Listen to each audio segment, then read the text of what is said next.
Okay, so you want to own a cattle farm, a couple hundred acres of green pasture rolling toward a tree line, a red barn with a rusted weather vane, black cows moving across a hillside at 6 in the morning, breath fogging in the cold, a stack of round hay bales wrapped in white plastic, stacked by the fence line for winter, an old diesel truck idling at the gate while you count heads before breakfast. That is the picture in your head, and it is not a foolish one. Cattle are about as low maintenance as livestock gets. They eat grass you didn't have to plant. They mostly calve on their own, out in the field, without you standing over them. And once a year, a truck rolls up the driveway and hands you a check for animals that spent the better part of the year feeding themselves.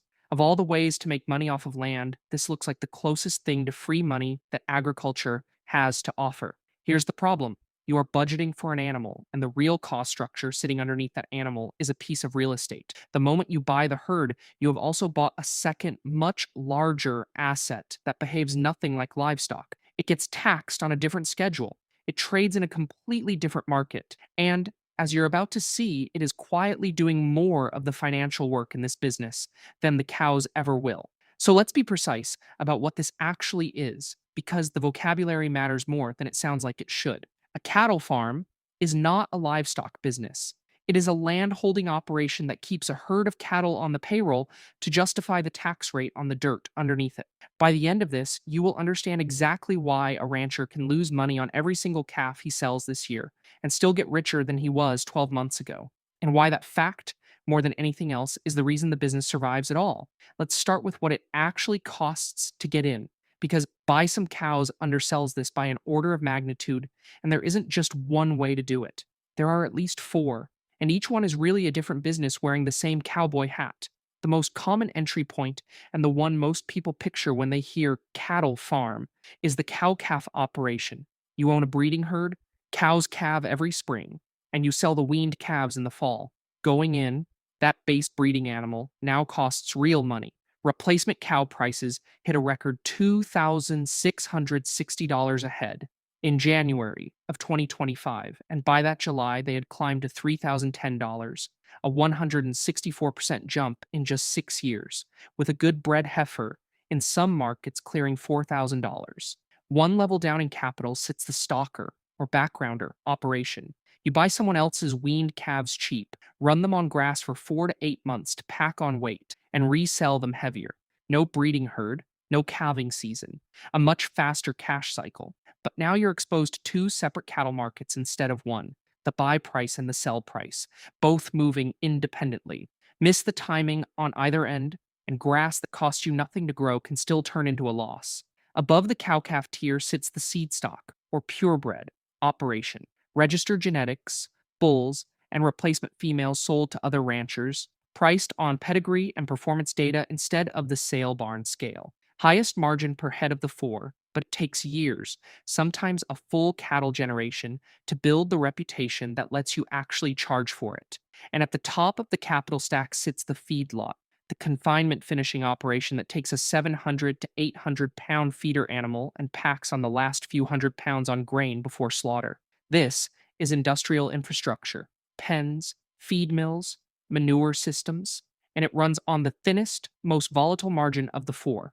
Cost of gain in a feedlot runs 60 cents to 90 cents a pound, depending on feed prices. And the break even price a feedlot needs just to cover that gain has been climbing every single year. $174 per hundredweight in 2023, $192 in 2024, $205 in 2025, and already pushing $242 to $248 in the first half of 2026.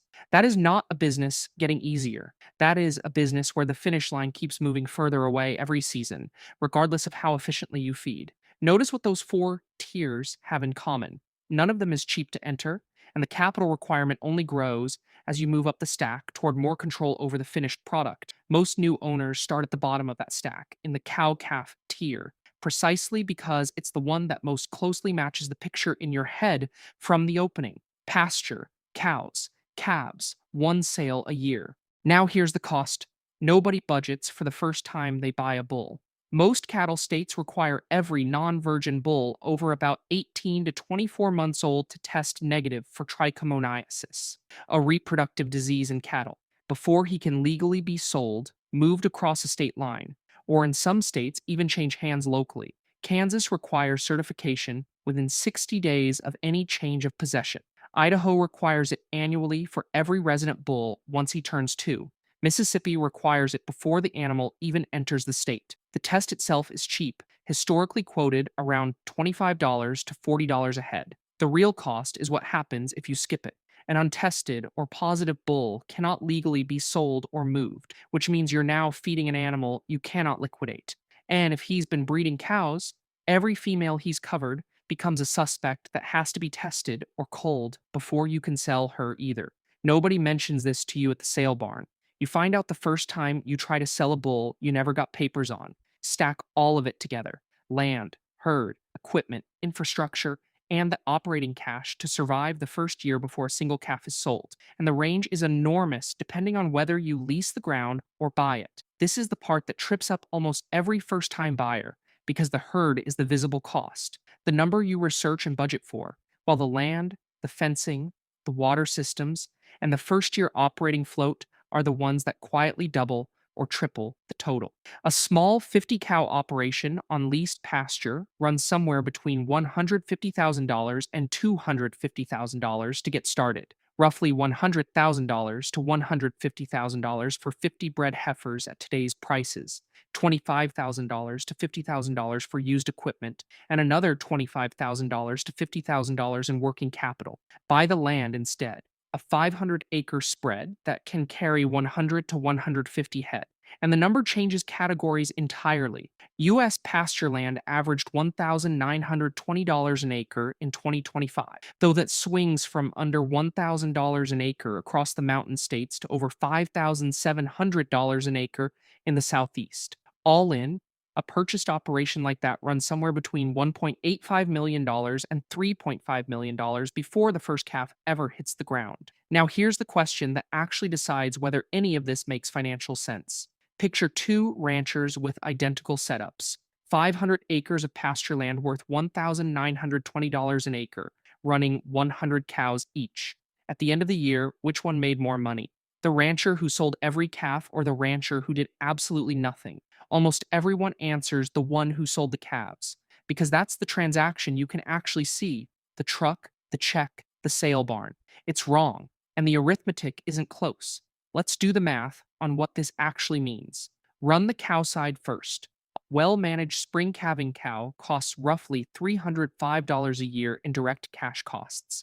Sell that calf at 550 pounds at $2.20 a pound, and you've got $1,210 of revenue.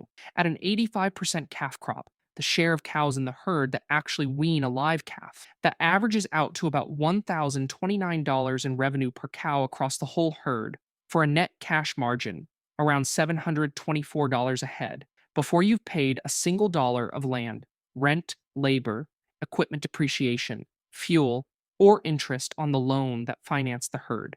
On 100 cows, that's roughly $72,400 in gross cash margin for the year.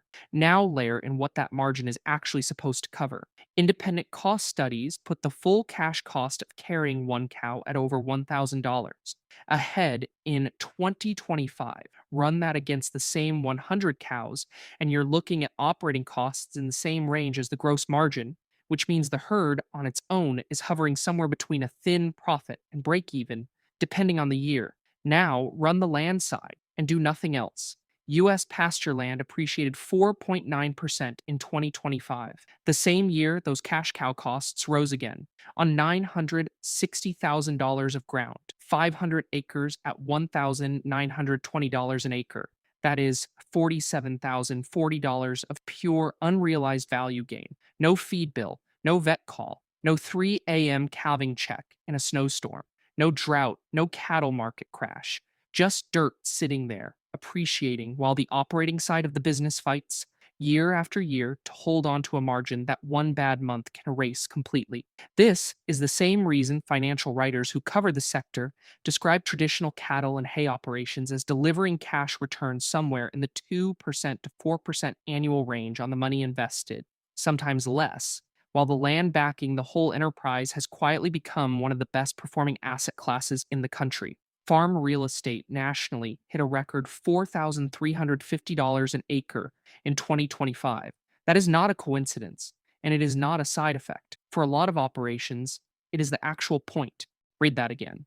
In a typical year, the land underneath a cattle operation can generate more paper wealth by sitting still than the cattle grazing on it generate by working every single day. And that comparison actually understates the land's advantage because most states value agricultural land for property tax purposes based on its productive use, not its market price, which means the herd's real function in a meaningful share of these operations is not to turn a profit at all. It's to keep the land classified as agricultural instead of investment property, so the tax bill stays small enough that holding an appreciating asset stays affordable. Let that land for a moment. The cows are not the business.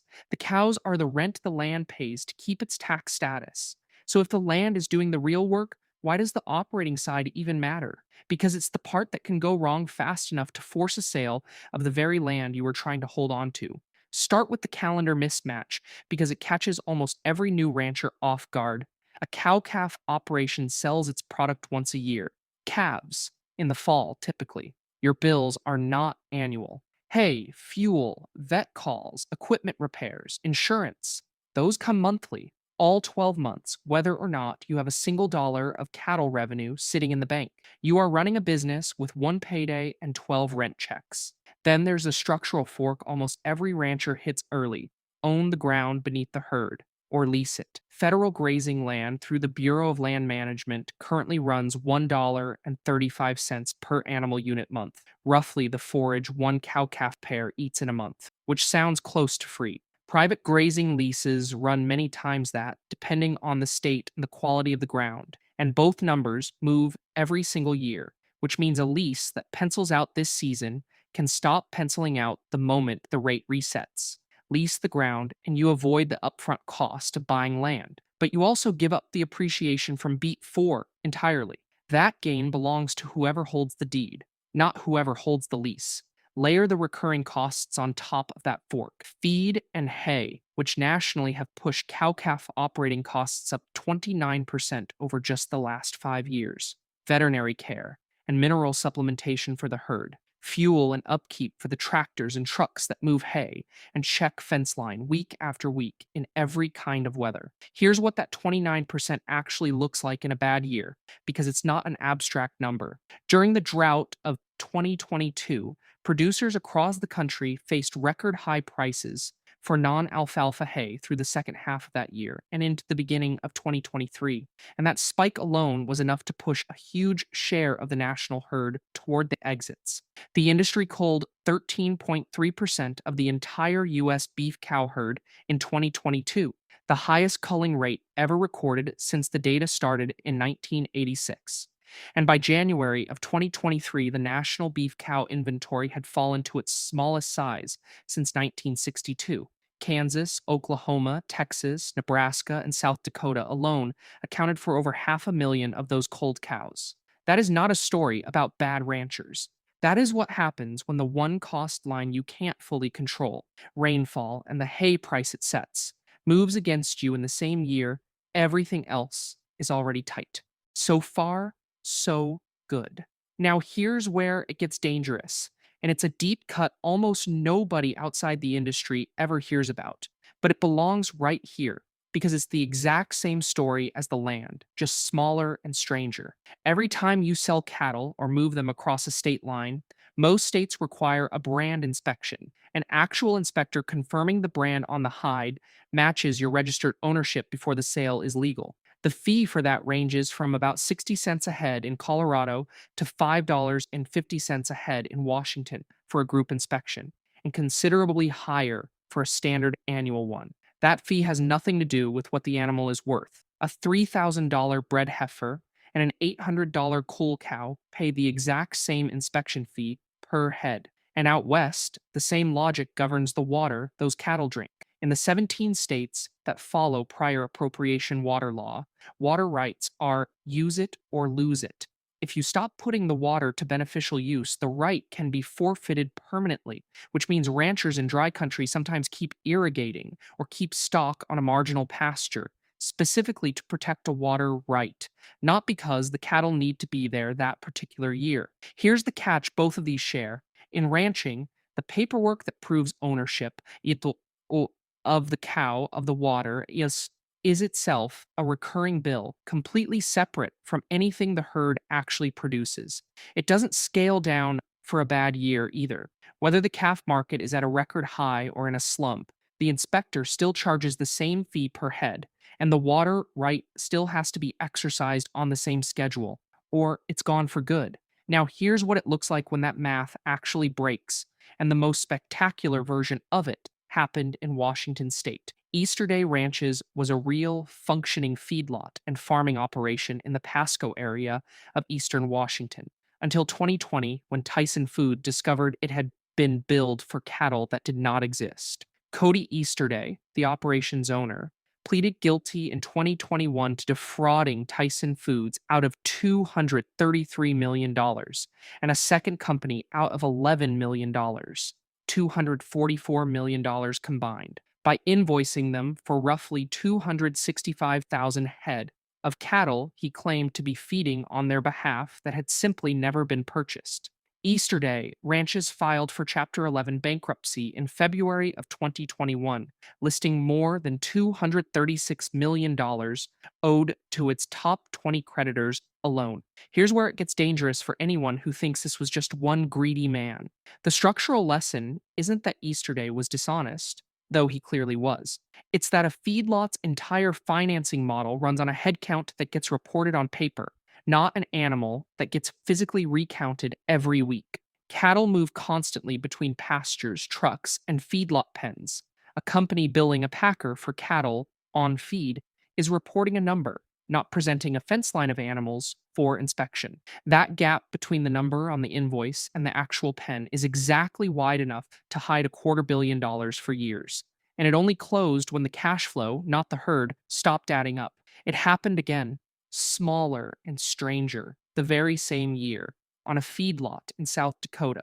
Operator Bob Blum overdrew his account by roughly $1 million dollars and owed his bank $6.8 million. Dollars.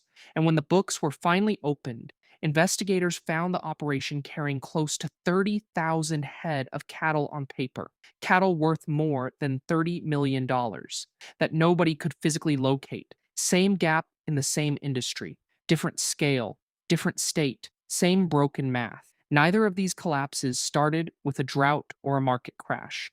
Both started with a spreadsheet that nobody cross checked against an actual pasture for years, because in this industry, checking is expensive and trusting the paperwork is free, right up until it isn't. Let's do the break even math out loud on the operating side alone, because this is the number that decides whether a cow calf herd survives a genuinely bad year. Cash cost to carry one cow through a full year runs, per current extension budgets, a little over $1,000. Call it $1,059 for 2025 as an illustrative, rounded figure. Against that, one calf at 550 pounds and $2.20 a pound is $1,210 in revenue.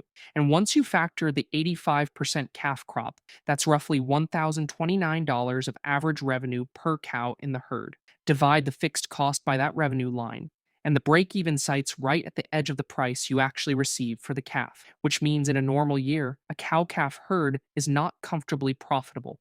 It is standing right on the line, and a single bad input year, a drought that spikes hay prices, a cold snap that drops the calf crop from 85% down to 75%, pushes the whole herd underwater. That 85% figure is worth sitting with because it's the treadmill hiding inside this business. 15 out of every 100 cows in the herd, on average, do not produce a sellable calf in a given year. Open cows that never bred, calves lost at birth, calves that die before weaning, and you are feeding all 100 of them every single day, whether they pay you back or not. That's not attrition happening quietly at the edges. That is the built in cost of running this business at any scale, and it's exactly why herd size alone is such a bad proxy for whether an operation is actually profitable. That's not growth, that's running in place, feeding 15 animals a year purely to keep the other 85 paying for themselves. The second revenue stream that changes this math is genetics. selling registered bulls or replacement heifers instead of just commercial calves at a real premium over sale barn price. It's genuine money, and it's the entire reason the seedstock tier exists as its own category. But it has a hard ceiling. You can only sell as many bulls as there are other ranchers who trust your program enough to buy from you. And building that reputation takes years, sometimes a full cattle generation, before the ceiling even opens up. And that treadmill is exactly why the number of operations running this business keeps shrinking year after year, regardless of what cattle prices are doing.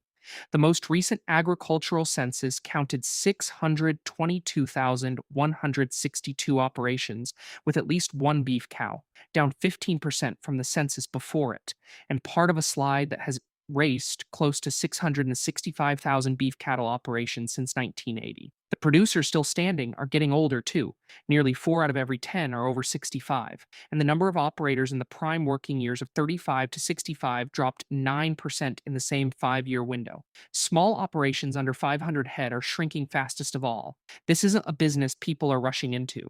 It's a business people are aging out of. So here's where this actually lands, and it splits into two very different futures, depending entirely on timing. In the optimistic scenario, you're operating right now, in this exact stretch of the cycle. The US beef cow herd sits at its smallest size since 1962, after producers culled 13.3% of the national herd in 2022 alone, the highest cull rate on record. That scarcity is why feeder cattle hit records through 2025, with 500-pound calves in Oklahoma up nearly 36% for the year, and 800-pound feeders up more than 30%, and 750 to 800-pound steers in North Dakota touching $382 per hundred weight before finishing the year around $357.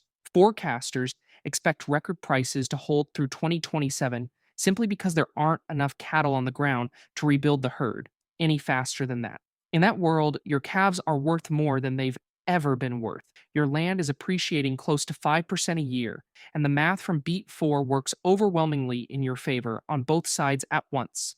In the realistic scenario, you're catching the other half of the cattle cycle, the rebuild. Historically, once prices get this good, ranchers start holding back heifers instead of selling them in order to grow the herd back. And this time around, that retention hasn't clearly started yet, which is itself a sign of how cautious producers have become after the last drought cycle. When it does start, more cattle on the ground eventually means more calves coming to market, which means softer prices right around the time the debt taken out to expand that herd comes due. No fire, no scandal, no bankruptcy filing, just a slightly larger calf crop, a slightly softer price, and operating costs that have already climbed 29% over 5 years with no sign of falling back, compounding quietly month after month until the same 100 cow herd that cleared genuine profit in 2025 is back to standing on the break even line from beat 7. And through all of it, in either scenario, the land underneath that herd keeps appreciating regardless of which half of the cycle the cattle happen to be in. The gap between those two futures on the exact same 100 cow herd, the exact same 500 acres, is the entire difference between a rancher who gets richer on paper no matter what the cattle do in any given year, and one who's barely solvent enough to keep holding the asset that was making him money the whole time. Both ranchers own the same dirt. Only one of them can afford to wait out a bad decade on it. The cows were never the business. The land was the business. And the cows were just what kept the tax. Man convinced it still counted as one.